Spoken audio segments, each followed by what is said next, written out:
She's an Yeah. educator, she's an author, she's obviously a thought leader. I personally see you as my personal mentor. So I Absolutely. really appreciate you and all that you've done. So maybe we can jump into, and you can tell us more about Beyond the Banks. And I love that name, by the way. That branding is my favorite. The book, the brand, the platform, the service it provides. Right here. We'd love to Yeah, kind of hear, and also the journey maybe from the beginnings and how it came about. Yeah, and it really was about that.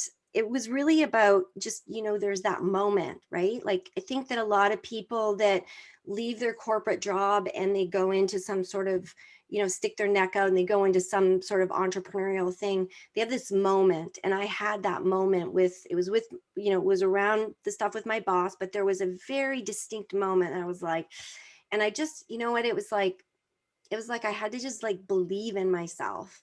And really what helped me believe in myself was the good old spreadsheet, right? You get your numbers down and that makes all the difference, because when you can see it in the numbers, then that gave me the confidence to really see, like, I can do this. Like, and it, believe me, it was a big mindset shift to leave a 20-year career and all that kind of stuff. But what was really cool was that a lot of people around me were like, wow, I'm quite open and transparent about talking about money and sharing, information and resources, because I kind of want this for other people too, right? Like I don't, I'm just like that. I'm just very open.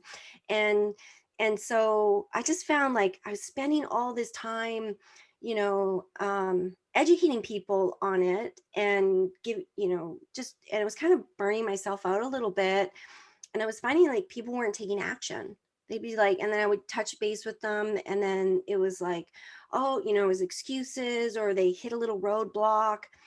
And I'm a little bit of a different character, as like when I really want something, I will persevere. Like I will like bulldoze my way through it and pave my own path. But I know not everybody is like that. And I know that those roadblocks can really bugger you up, like restructuring and going and dealing with a mortgage broker, right? Our mortgage brokers, they're doing their best. They've been hit with so many more like regulations and everything. They just like want your whole filing cabinet these days. And it's very, and it's a big project. It can be a big project, right? Dealing with your financial advisor and moving money and having those hard conversations. A lot of people don't want to break up with their financial advisor, right? But that you have to realize that no one's going to ever care about your money in the way that it needs to be cared about, in the way that you need to care about your money, right?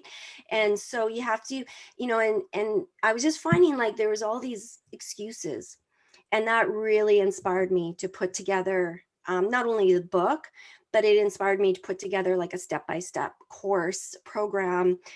It is an online 8-week program called Beyond the Banks Academy. And there is some hand-holding. There is like, I make myself available for one-on-one strategy calls and things like that, because I want people to be successful. And I find that they get into it, they get inspired, but they just need that one-on-one call. And once they have that one-on-one call and we scope out and strategize with their numbers in these strategies, then they're like, and you just see the popcorn going off in their head. And it's the coolest thing. Like, I'm very passionate about it. It really is it's a passion. It's my passion project, really, to help people take control of their finances. You don't have to deal with like a broker. You don't have to deal with a financial advisor. And I know there's great financial advisors out there, and I know there's a ton of mediocre and financial advisors, because I see it. I see what people like. I just helped a guy the other day who had $600,000 sitting in a registered fund that since inception of 3 years, it's only made 2.9%. Like, that just is like, like, to me, that's gross. Compared to inflation, they're actually losing money, basically, I think. Yeah. During the biggest stock market rally of our lifetime, it's like, how does that financial advisor justify that? Right. Like, it's brutal.